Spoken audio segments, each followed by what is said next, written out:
Hello, myself Dr. Chandani Sarkar. This is the third lecture on the chapter of chemistry of novel gases. आज हम लोग पढ़ेंगे chemistry of xenon. Particularly इस chapter में हम लोग को सिर्फ chemistry of xenon ही पढ़ना है, बाकी सब का जो normal जनरल प्रॉपर्टीज है वो हम लोग पढ़ चुके हैं। तो इसी हम लोग को क्या पता है, क्रिप्टन एंड जेनन का ही कंपाउंड होता है। तो हम लोग जेनन का ज़्यादा कंपाउंड है, मतलब ज़्यादा डिस्कवर हुआ है, इस कारण से वो जेनन का ही हम लोग को केमिस्ट्री पढ़ना है ना, उसका डिफरेंट जो भी कंपाउंड्स है और उसका प्रिपरेशन, प्रॉपर्टीज एंड स्ट्रक्चर, ये सब हम लोग को पढ़ना है। ठीक है, तो केमिस्ट्री ऑफ जेनन, ये इसका एटॉमिक नंबर सिंबल Xe होता है, एटॉमिक नंबर 54। इलेक्ट्रॉनिक कॉन्फ़िगरेशन हम लोग देख सकते हैं, क्रिप्टन 4d10 5s2 5p6। ठीक है, तो 5 आउटर मोस्ट ऑर्बिट है, तो ये पीरियड कौन सा पीरियड में होगा, पीरियोडिक टेबल के एकदम राइट मोस्ट पार्ट में 5th पीरियड में जेनन होगा। ठीक है, तो xenon is a heavy and extremely rare gas of group 18 of the periodic table। ठीक है, हेवी होता है क्योंकि 5th पीरियड में आ रहा है, तो हेवी इसका मास भी एटॉमिक नंबर 54 है। तो अदर नोबल गैसेस जो भी है उससे, मतलब अदर जो एयर में जो गैसेस है उससे हेवी होता है। कितना time, 4.5 time heavier than air. ठीक है, it was the first noble gas found to form true chemical compound. ठीक है, यही एक नोबल गैस है जिसका फर्स्ट जो भी कंपाउंड मिला है, इसी का ट्रू केमिकल कंपाउंड, मतलब उसमें प्रॉपर बॉन्ड होगा, बॉन्ड एंड स्ट्रक्चर का प्रॉपर डिस्कवर, मतलब डेफिनेशन सब कुछ मैच होगा। अदर जो भी हम लोग क्लैथरेस देखे, इवन डिस्चार्ज ट्यूब में जो भी हम लोग पढ़े, वो सब ट्रू और रियल कंपाउंड नहीं था, वो एक्सीडेंटली बन गया, बट उसका एग्जिस्टेंस का फुल प्रूफ नहीं हो सका। और रियल, यहाँ रियल एंड ट्रू कंपाउंड कहा गया जिसका प्रॉपर स्टडी, उसको बार बार रिपीटेशन के बाद सेम प्रोसीड्योर फॉलो कर रहे हैं, देन वो सेम ही कंपाउंड बन रहा है, यानी उसका प्रॉपर कैरेक्टराइजेशन, देन उसका स्ट्रक्चर एंड जो भी है सेप फुल डिटरमाइन किया गया है। ठीक है, तो इसलिए जेनन ही एक कंपाउंड है और फर्स्ट एलिमेंट है नोबल गैसेस में जिसका कंपाउंड, ट्रू कंपाउंड मिलता है। ठीक है, it is colourless, odourless and tasteless. तो उसका फिजिकल प्रॉपर्टीज हो गया। तो हम लोग अभी जेनन फ्लोराइड्स, ठीक है, हम लोग को क्या पता है, noble gas only oxygen and fluorine के साथ ही, जो हाईली इलेक्ट्रोनेगेटिव एलिमेंट्स है उसके साथ ही कम्प्लेक्स बना है, अदर किसी भी एलिमेंट से नहीं, सिर्फ फ्लोरीन एंड ऑक्सीजन। ठीक है, तो फ्लोरीन में हम लोग डिफरेंट टाइप्स का जेनन फ्लोराइड बनाए, एक डाई फ्लोराइड XeF2, एक tetra fluoride XeF4 and hexafluoride HCF6। ठीक है, ये 3 कॉम्प्लेक्स का हम लोग पढ़ेंगे, preparation, properties, structure and bonding. ठीक है, इसमें जेनन डाइफ्लोराइड फंस जाता है। इसका प्रिपरेशन सिंपल है, by heating जेनन and fluorine in the molar ratio 2:1। ठीक है, एट 400 सेंटीग्रेड इन अ निकल वेसल। तो ये क्या बन जाता है, दोनों गैस है सॉलिड डाइफ्लोराइड बनता है। ठीक है, उसी तरह by reaction of xenon with oxygen monofluoride, ये जो O2F2 at low temperature in निकल वेसल्स, माइनस नेगेटिव में है लो टेम्परेचर, तो क्या बनाता है, XeF2 plus O2 oxygen release करता है। ठीक है, द्वितीय प्रिपरेशन है जेनन डाइफ्लोराइड का, एक फ्लोरीन के साथ, एक ऑक्सीजन मोनोफ्लोराइड के साथ। ठीक, नेक्स्ट प्रॉपर्टीज क्या आते हैं, it is colourless crystalline solid, melting point इसका 140 सेंटीग्रेड हो गया। हाइड्रोजन के साथ ये कैसे रिएक्ट करता है, हाइड्रोजन के साथ ये डिकम्पोज हो जाता है। ठीक है, ये क्या, HF एसिड, हाइड्रोफ्लोरिक एसिड बन जाता है एंड Xc अलग हो जाता है। देन हाइड्रोलाइसिस इसका पॉसिबल है, हाँ, जेनन डाइफ्लोराइड का हाइड्रोलाइसिस वाटर के साथ कैसे रिएक्ट होता है, जेनन अलग हो जाता है, HF hydrofluoric acid and oxygen release करता है। ठीक है, एज फ्लोरिनेटिंग एजेंट, इसमें मतलब फ्लोरिनेटिंग एजेंट मतलब फ्लोरीन जो रिलीज कर रहा है। ठीक है, तो ये क्या, हर केस में हम लोग देख रहे हैं ये दोनों रिएक्शन में फ्लोरीन रिलीज हो रहा है। ठीक है, तो इसको एज ए फ्लोरिनेटिंग एजेंट में यूज होता है। कैसे, जैसे NOF नाइट्रोजन ऑक्साइड जो है उसके साथ रिएक्ट करके NOF बन गया, इसमें F आ गया एंड Xc निकल गया। उसी तरह बेंजीन के साथ रिएक्ट करके बेंजीन बेंजाइल फ्लोराइड बना देता है, एक से अलग हो जाता है, NaHF निकल जाता है। ठीक है। हाइड्रोलाइसिस, ये अल्कलाइन सोल्यूशन में, ये हो गया नॉर्मल न्यूट्रल H2O, ये अल्कलाइन सोल्यूशन में अगर हाइड्रोलाइसिस होता है देन उसका क्या होता है, X निकलते हैं, H2O O2 and F negative, मतलब HF, यहाँ पर अगर प्रॉपर वाटर ले तो HF। ठीक है। अल्कलाइन कंडीशन में ये एंड नॉर्मल न्यूट्रल कंडीशन में ये बनता है कॉम्प्लेक्स। ठीक है। देन एडिशन कंपाउंड भी बनाता है, क्योंकि इसमें जेनन में एडिशन कंपाउंड पॉसिबल क्यों है, ये तो काफ़ी ऑर्बिटल्स बहुत सारे होते हैं ना, तो इसमें हायर साइड में है इसका, तो ये क्या करता है, मतलब बनाता है एडिशन कंपाउंड भी, जैसे लुईस एसिड के साथ ये कैसे रिएक्ट करता है, लुईस बेस, मतलब बेस, ये इलेक्ट्रॉन जो इसका है ये रिलीज, यहाँ पर एफ रिलीज हो रहा है। ठीक है। देखेंगे एफ यहाँ से यहाँ चल गया, ये तो ठीक है, एफ यहाँ से यहाँ चल गया, तो ये क्या हो गया, पॉजिटिव पार्ट फ्लोरीन निकला है, नेगेटिव पार्ट उधर चल गया ना, एक फ्लोरीन निकल के इधर निकल गया, तो यहाँ पर क्या हो गया, Sp2F11 एंड ये हो गया HCF। ठीक है। उसी तरह यहाँ पर फिर फ्लोरीन, क्योंकि ये फ्लोरीन रिलीज करते हैं, हमने पहले देखे ये फ्लोरेनेटिंग एजेंट के हिसाब से काम करता, तो यहाँ पर भी वो एफ रिलीज करके एडक्ट बना रहा है। ठीक है, एडिशन कंपाउंड, ये पूरा एक कॉम्प्लेक्स है। ठीक है।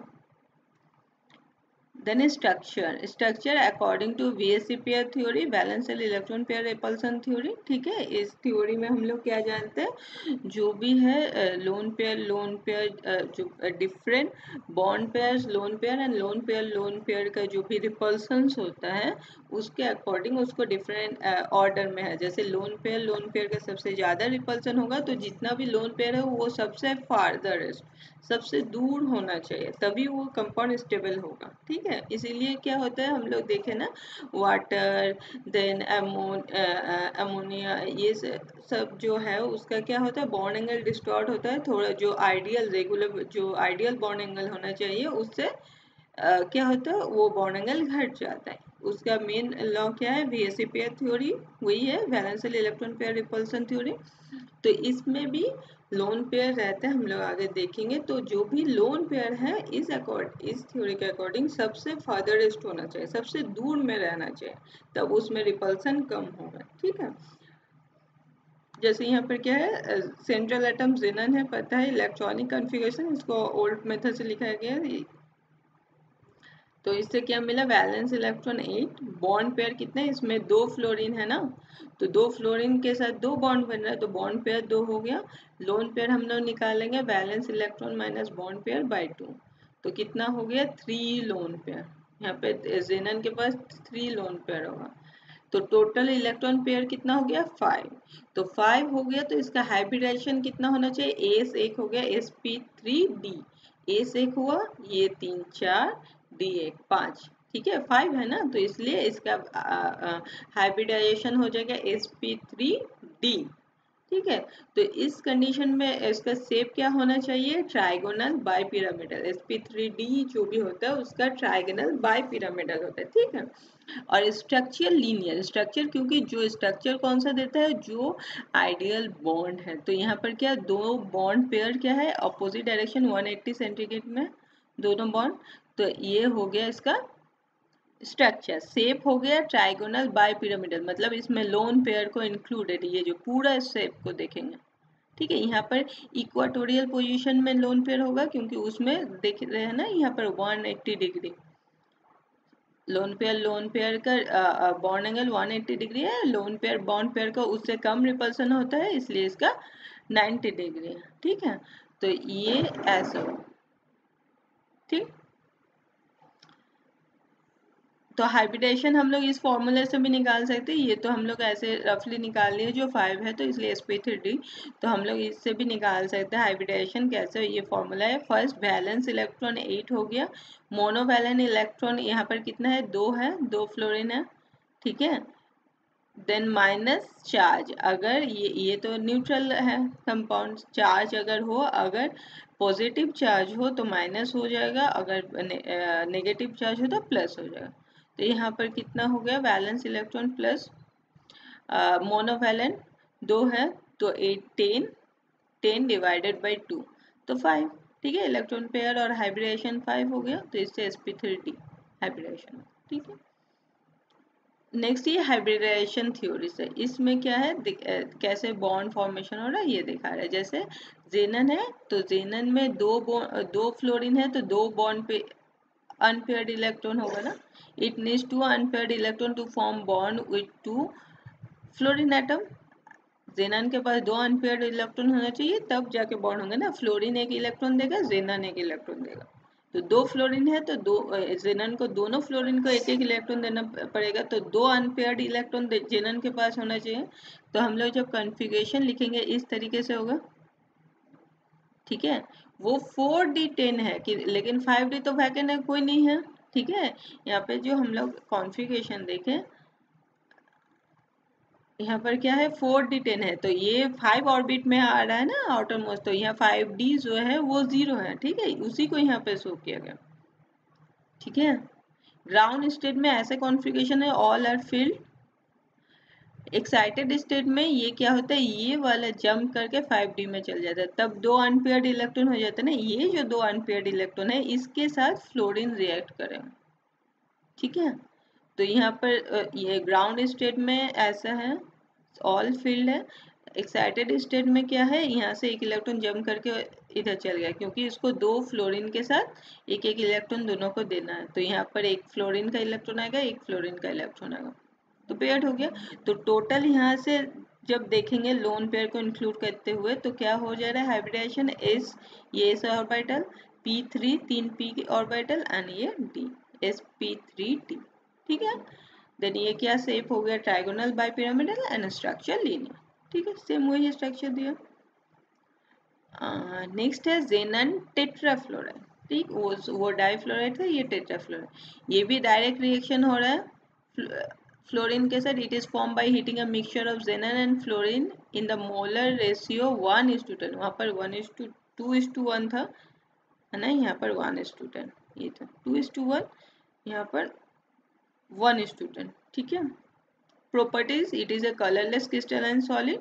हाइड्रोलाइसिस होगा सेम इसका, इसमें उसमें जेनन निकल रहा था, फ्लोरीन पूरा वो निकल जा रहा है, लेकिन ये क्या ऑक्साइड बना रहा है, जेनन ट्राई ऑक्साइड। ठीक है, उसमें हाइड्रोलाइसिस क्या होता है, जेनन एंड HF निकल रहा था।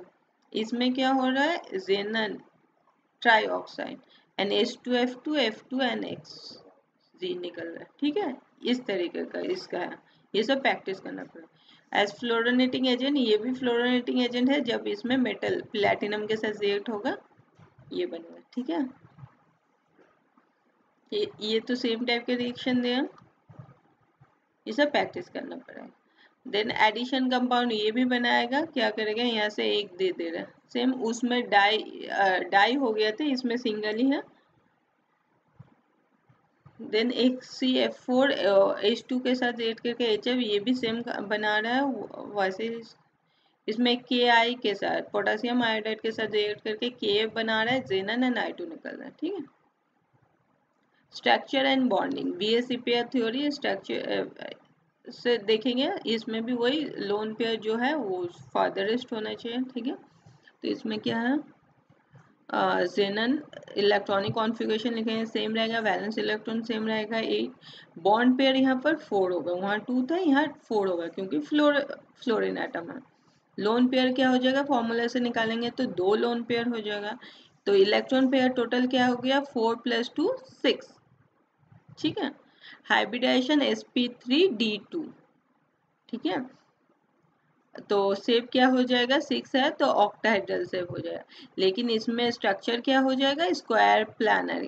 स्क्वायर प्लानर क्यों, यहाँ पर 2 पोजीशन में क्या है, लोन पेयर है। ठीक है, और मेन इसका हाइब्रिडाइजेशन मतलब 6 sp3d2 है बोल के शेप हो गया ऑक्टाहेड्रल, स्ट्रक्चर हो गया स्क्वायर प्लानर। ठीक, यहाँ पे 2 लोन पेयर सबसे दूर है, ऑपोजिट साइड में है, एंड बाकी ये सब पोजीशन में फ्लोरीन।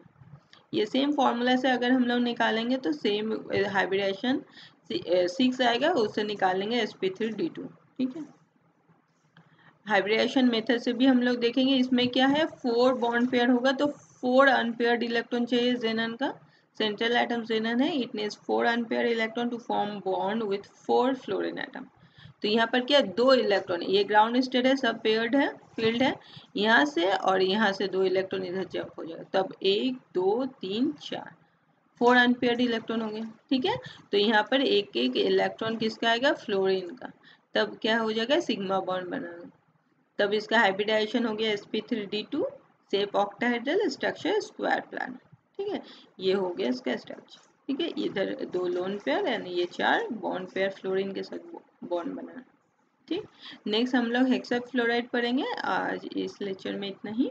नेक्स्ट हेक्साफ्लोराइड हम लोग देखेंगे, ठीक। Okay, thank you.